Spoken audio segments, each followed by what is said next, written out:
स्वागत है आप लोगों का आपके अपने educational channel home science with Pooja में। और हमने पिछली क्लास में लर्निंग कर्व के बारे में जाना था। हमने जाना था कि इसके जो प्रतिपादक थे वो एविंग हस्प थे। इसकी और भी कई सारी चीज़ें हमने देखी थी। आज जो लर्निंग कर्व का थोड़ा बहुत बचा हुआ पार्ट है, आज उसको कंप्लीट करेंगे। तो चलिए फटाफट से स्टार्ट करते हैं क्लास को। लर्निंग कर्व क्या होता है? सीखने की दर को बताता है। सीखने की दर जो है इसको बताता है आपकी लर्निंग कितनी हो रही है, कैसे कैसे बढ़ रही है या घट रही है। इन चीज़ों को कौन बताता है? लर्निंग कर्व बताता है। स्टेप्स ऑफ लर्निंग के कुछ स्टेप्स हैं, जैसे कि पहला है प्रारंभिक। फर्स्ट जो होता है इसमें सबसे पहले जो है सीखने की जो दर होती है वो स्पीड से होती है, स्पीडली रहती है। मध्य जो होती है स्पीडली रहती है और फिर लगातार चलती रहती है। मध्य में जो सीखने की दर होती है वैसे जो है सही रहती है बिल्कुल, और सीखने में इजीली जो है सीखा जाता है, इजीली स्पीड से ही सीखा जाता है इसमें भी स्पीड। परंतु कभी कभी इन जनरल जो होता है कई बार हो जाता है कि कई रीजन से कोई सिचुएशन ऐसी हो गई या बीमारी वगैरह हो गई, ऐसी स्थिति में जो है सीखने की दर जो है कम हो जाती है। इसमें सिचुएशन पर जो है डिपेंड करती है। सिचुएशन पर सीखने की दर बेस्ड होती है। और अंतिम वाला जो होता है इसमें जो सीखने की दर होती है वो मंद हो जाती है, कम हो जाती है। तो हमने देखा प्रारंभिक में तो स्पीडली होता है, मध्य में सीखने की दर स्पीड से ही होती है, परंतु कई बार कुछ सिचुएशंस हो जाती है उनकी वजह से कई बार जो है धीमी पड़ जाती है। अंतिम जो स्टेज है लास्ट वाली उसमें मंद ही रहती है। अब हम जान लेते हैं अधिगम का पठार। अधिगम का पठार कई बार पूछा गया है, क्या होता है ये जान लेते हैं। तो अधिगम का पठार कैसा होता है? इस तरह से होता है आपका पठार मतलब पठार का मतलब होता है कुछ भी ना सीखना। हम सीखेंगे तो क्या है, दर इस तरह से बताएगा, ये इस तरह से बढ़ता हुआ दिखाएगा। परंतु पठार क्या होता है?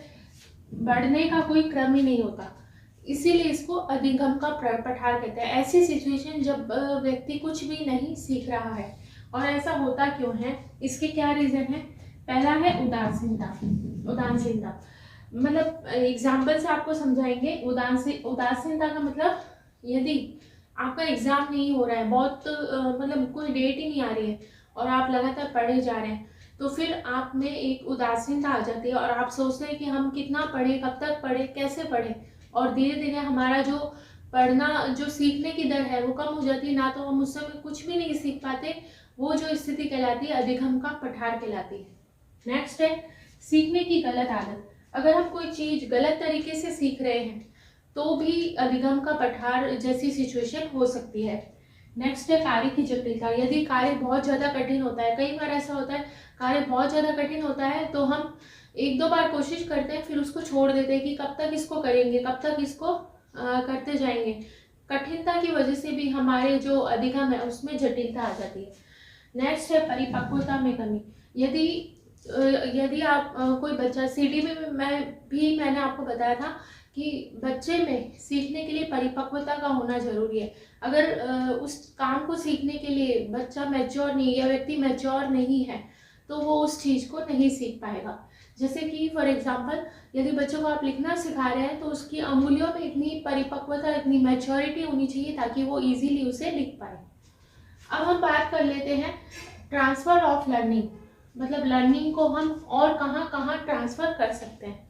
तो इसमें पहला है एक ज्ञान का उपयोग जो है नए ज्ञान को सीखने के लिए। तो एक ज्ञान का यूज जो है हम नए ज्ञान को सीखने के लिए कर सकते हैं। मतलब अगर कोई ज्ञान हमने सीखा हुआ है, कुछ मान लीजिए आपने रोटी बनाना आपको आता है, तो रोटी बनाना आप जानते हैं तो इससे आप अलग अलग तरह के पराठे, पूरी, नई नई तरह की चीज़ें बनाना सीख सकते हैं। मानसिक शक्ति का विकास। इसमें क्या होता है, आपकी मानसिक क्षमता जो है वो विकसित होती है और आप और अच्छी तरीके से जल्दी उसको सीखते हैं। भूल जाने पर पुनः याद आ जाना। यदि आप कोई चीज़ भूल जाते हैं तो पुनः उसको आप जैसे ही उसको करते हैं काम को, तो आपको एकदम से याद आ जाता है कि हाँ ये काम हमने ऐसे सीखा था और इसको ऐसे हैं। साइंटिस्ट जो है, साइंटिस्ट कौन है? साइंटिस्ट ऑफ एजुकेशन, एजुकेशन के जो साइंटिस्ट है वो है थॉर्नडाइक। एक चीज ध्यान रखें, लर्निंग कर्व जो है इसके प्रतिपादक एबिंगहस्ट है, लेकिन जो एजुकेशन के साइंटिस्ट है वो थॉर्नडाइक है। इन्होंने समरूप तत्वों का सिद्धांत दिया है। इन्होंने कहा है कि यदि एक जैसे कार्य है तो हम उसको उसकी सहायता से अलग अलग तरह के काम सीख सकते हैं। जैसे कि मान लीजिए आपको रोटी बनाना आता है, रोटी बनाना आता है, तो आप रोटी बनाना आता है तो आप रोटी से ही रिलेटेड जैसे कि पूड़ी, पराठा, भटूरा, ये चीजें आप इजीली कर पाएंगे। जैसे जैसे आप प्रैक्टिस करेंगे वैसे वैसे आप कर लेते हैं। तो जो एक जैसी चीजें हम उसको इजीली कर पाते हैं। इसके अलावा जो थॉर्नडाइक है, इन्होंने कुछ चीज़ें और बताई हैं। इन्होंने एजुकेशन के लिए कहा है पॉजिटिव, नेगेटिव और न्यूट्रल। मतलब सीखा हुआ पॉजिटिव भी होता है, नेगेटिव भी होता है, न्यूट्रल भी होता है। पॉजिटिव कैसे होता है? अगर हमने कोई ज्ञान सीखा है तो हम उसे दूसरी चीज़ों में काम में ले सकते हैं। जैसे कि ये यहाँ पर हमने एग्जाम्पल देखा, रोटी बनानी आती है तो आप पूड़ी, पराठा, ये सब चीज़ें इजीली बना सकते हैं। दूसरा नेगेटिव, कई बार सीखा हुआ जो है, हमारा सीखा हुआ हमारे लिए भी नेगेटिव हो जाता है। कैसे? जैसे कि पहले हम किस तरह का फ़ोन यूज़ करते थे? कीपैड वाला, कीपैड मोबाइल। आज हम क्या यूज़ कर रहे हैं? स्मार्टफोन। स्मार्टफोन। तो अगर आज आपसे कहा जाए कि आप कीपैड वाला जो है फ़ोन को ऑपरेट कीजिए, कैसे कैसे उसको चलाते हैं, उसमें कैमरा वगैरह सब चीज़ें होती है, उसको ऑपरेट करके दिखाइए, तो थोड़ा आपको मुश्किल लगेगा। क्यों? क्योंकि आप अब जो है स्मार्टफोन यूज़ करने लगे हैं, तो मतलब छोटी वाली चीज़ें जो पहले हमने सीखी थी वो हम नहीं कर पाएंगे। नया अच्छा ज्ञान हमने ले लिया है तो हम दूसरी चीज़ों को इजीली नहीं कर पाते। न्यूट्रल, इसमें ना तो जो सीखा हुआ ज्ञान है ना तो नेगेटिव रहेगा ना पॉजिटिव रहेगा, न्यूट्रल ही रहता है।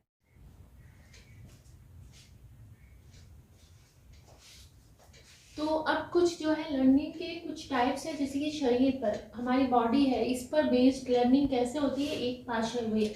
इसमें क्या होता है? हमारे दोनों हाथ, जैसे कभी कई बार होता है ऐसा कि जैसे कि किसी का एक हाथ खराब हो गया तो वो दूसरा उल्टा सीधे हाथ से काम करता है, परंतु धीरे धीरे उसको उल्टे हाथ से काम करना आ जाता है। मतलब शरीर के हमारे दो हाथ हैं, एक हाथ अगर खराब है तो दूसरे हाथ का यूज हम सीखने में करते हैं। दूसरा है द्विपार्श्वीय। यदि कई बार आपने देखा होगा कुछ लोगों के जब हाथ नहीं होते तो वो पैरों से लिखना सीख जाते हैं, तो इसको हम कहते हैं द्विपार्श्वीय। हाथ की जगह पैर का यूज लिखने में करते हैं। ये क्या करते हैं? हाथ की जगह पैर का यूज लिखने में करते हैं। अब यहाँ पर एक्शन बेस्ड लर्निंग, पहला है लीनियर। लीनियर का मतलब होता है सीधी रेखा। जब हम सीख रहे हैं सीधे सीधे सीख रहे हैं, एक सीक्वेंस में सीख रहे हैं, इसमें कहीं भी कोई कर्व नहीं आ रहा। दूसरा ऊर्ध्वाधर। ऊर्ध्वाधर जो होता है, इसमें क्या होता है? आप जब आप छोटे ज्ञान को बड़े चीज़ों को सीखने में अप्लाई करते हैं। जैसे कि आपने मोटरसाइकिल, एग्जाम्पल के लिए आपने साइकिल सीखी, साइकिल सीखी तो मोटरसाइकिल इजीली हम चलाना सीख जाते हैं। मोटरसाइकिल को इजीली चलाना सीख जाते हैं। उसी तरह से अधोधर में क्या होता है? बड़े ज्ञान को छोटी जगह में काम में लेना है। जैसे एग्जाम्पल के लिए यूपीएससी की प्रिपरेशन जो लोग कर रहे हैं, यदि उनका यूपीएससी में सिलेक्शन नहीं होता तो उन्होंने यूपीएससी का, तो आप जानते हैं कितना भारत का सबसे ज़्यादा टफेस्ट एग्ज़ाम है। तो इसकी प्रिपरेशन करने के बाद में व्यक्ति कोई भी गवर्नमेंट जॉब में, छोटी गवर्नमेंट जॉब में इजीली लग सकता है। या यूपीएससी से कम होगी, जिसकी जो मान्यता जो है यूपीएससी से कम होगी, परंतु वो गवर्नमेंट जॉब लग जाता है। यानी छोटे ज्ञान बड़े ज्ञान को छोटी जगह पर यूज़ करना। यहाँ पर लीनियर का मतलब एक ही लाइन में सीखना। ऊर्ध्वाधर जो है इसमें छोटे ज्ञान को बड़े ज्ञान में यूज़ करना, और यहाँ पर अधोधर में बड़े ज्ञान को छोटी जगह पर यूज़ करना। S shaped learning. S shaped learning में क्या होता है, शुरुआत कैसी होती है, धीमी होती है, धीमी होते होते होते बढ़ती जाती है, बढ़ती जाती है, बढ़ती जाती है, और ये हमारी जो स्पीड है सीखने की वो तेजी में आ जाती है, स्पीडली होती है। तो ये दिया किसने है, ये दिया है थार्नडाइक ने। Law of use. Law of use सीखने का जो है, ये भी जो दिया है थार्नडाइक ने दिया है। इन्होंने कहा है यदि हम अपने ज्ञान को कहीं पर यूज नहीं करते तो धीरे धीरे हम उसको भूलने लग जाते हैं। मान एग्जाम्पल के तौर पर, अगर आपको टाइपिंग आती है इंग्लिश की, तो लेकिन आप उसको यूज नहीं कर रहे हैं, कहीं पर आप मतलब आप सीख चुके हैं परंतु उसको यूज नहीं कर रहे हैं, तो आप धीरे धीरे उस चीज़ को, उस स्किल को भूल जाएंगे। तो लगातार हमारी लर्निंग बनी रहे, हमें याद रहे वो चीज़, उसके लिए आपकी प्रैक्टिस जरूरी है। तो आज हमने कई सारी चीज़ें देख ली, और अब जो है थोड़ी बहुत चीज़ें और बची हैं। थार्नडाइक के जो है गौण नियम बचे हैं, लर्निंग के गौण नियम। थार्नडाइक के लर्निंग के गौण नियम बचे हैं। उसके बाद में हम कुछ साइंटिस्ट हैं अलग अलग, उनके जो है थ्योरी के बारे में जानेंगे, और उसके बाद अपना हमारी जो सीडी है वो कंप्लीट हो जाएगी। तो थार्नडाइक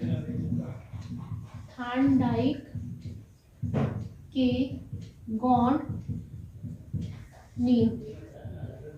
हम सीडी के बाद में जो है प्रसार शिक्षा करेंगे, क्योंकि एचएम जो है पिछले साल भी मैंने करवा रखी है, पूरी प्ले लिस्ट बनी हुई है, उसमें आप जाके चेक कर सकते हैं। अगर कोई नई, उसमें भी कई सारी, एचएम में भी कई सारी नई चीज़ें जुड़ी हैं, वो चीज़ मैं आपको जो है प्रसार शिक्षा के बाद में जरूर।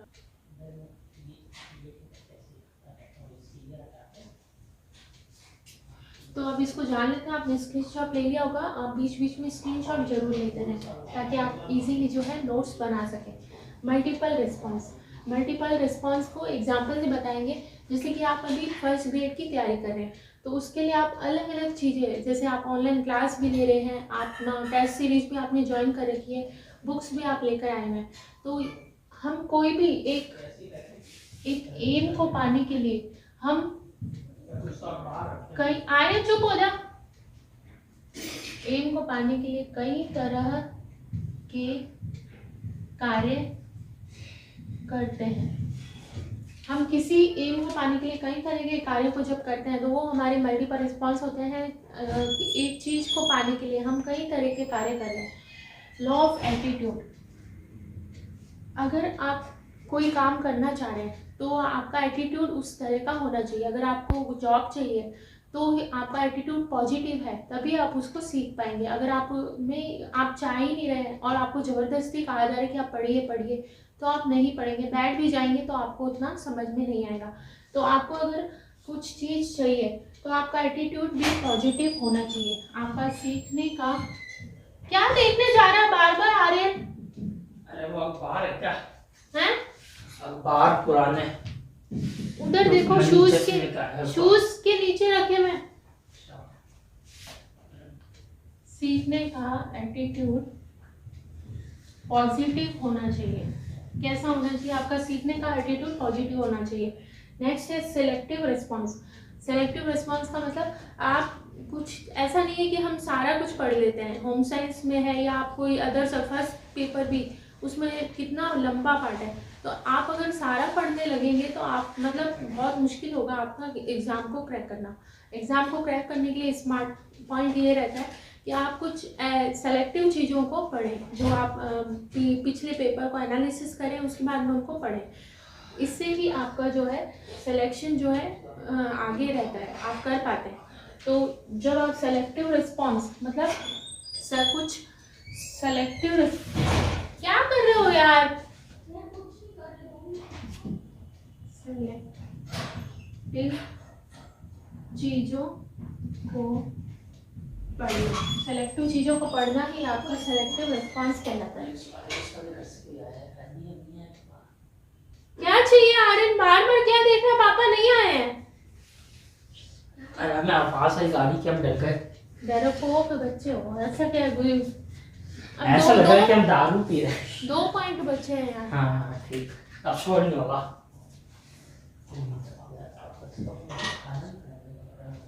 लॉ ऑफ एनालिसिस, ये वही है पहले जो आपने सीखा है ज्ञान, पहले का सीखा ज्ञान उच्च स्तरीय रूप से यूज करना।